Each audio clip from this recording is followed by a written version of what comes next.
کی روایت ہے کہ نفس کو کئی سال تک جہنم کی آگ میں جلایا گیا، پھر اسے بارگاہ الہی میں لایا گیا۔ اللہ نے پوچھا کہ تو کون ہے، میں کون؟ تو نفس نے کہا تو ہے، میں۔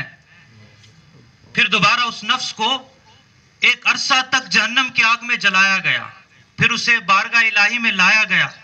اللہ تعالیٰ نے پوچھا تو کون ہے، میں کون؟ تو اس نے کہا تو ہے، میں۔ پھر ایک عرصہ تک نفس کو بھوکا رکھا گیا، پھر اس کو بارگاہ الہی میں لایا گیا تو اللہ نے پوچھا تو کون ہے، میں کون؟ تو نفس نے کہا تو میرا رب ہے، میں تیری مخلوق۔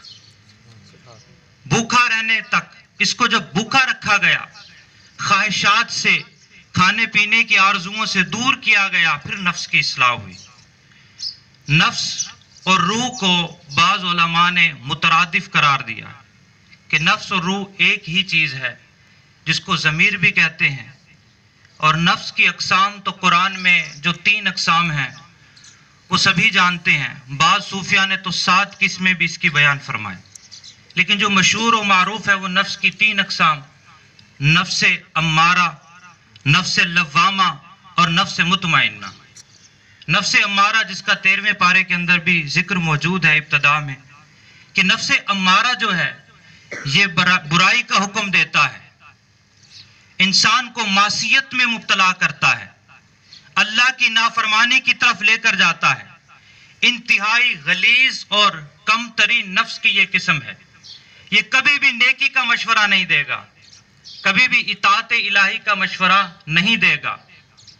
فساق، فجار اور کفار کا یہ نفس امارہ جو انہیں ایمان کی دولت سے اور فاسق و فاجروں کو نیک اعمال کی دولت سے محروم رکھتا ہے، یہ نفس امارہ ہے، ہمیشہ برائی کا مشورہ دے گا۔ یہ انتہائی فاسق و فاجر لوگوں کا نفس ہے۔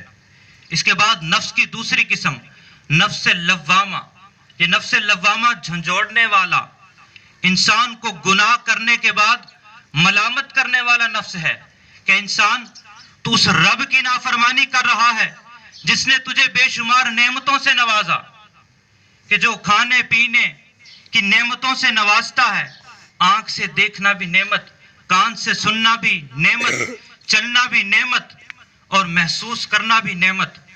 ارے گناہ کرنے کے بعد ندامت کا ہونا بھی رب کی نعمت ہے۔ گناہ کے بعد اگر ندامت ہو گئی تو یہ بھی اس کی نعمت ہے۔ غلطی پر شرمندگی کا ہونا بھی نعمت ہے۔ آج تو یہ حال ہے، غلطی کرنے کے بعد ہم دلائل دینا شروع کر دیتے ہیں، نہیں میری مراد تو یہ تھی، نہیں میری مراد تو یہ تھی، حالانکہ دل گواہی دے رہا ہوتا ہے کہ یہ غلط ہے، لیکن کیوں؟ اپنی عزت کو بچانے کے لیے، لوگوں میں اپنے معیار اور دستور کو قائم کرنے کے لیے ہم اپنی غلطیوں پر پردہ ڈالنے کی اور اس کو کوئی اور رنگ دینے کی کوشش کرتے ہیں، جبکہ نفس لوامہ انسان کو جھنجھوڑتا ہے، ارے نادان یہ غلط ہو گیا، رب کی نافرمانی ہو گئی، آجا بارگاہ الہی میں جھک جا اور توبہ کر لے۔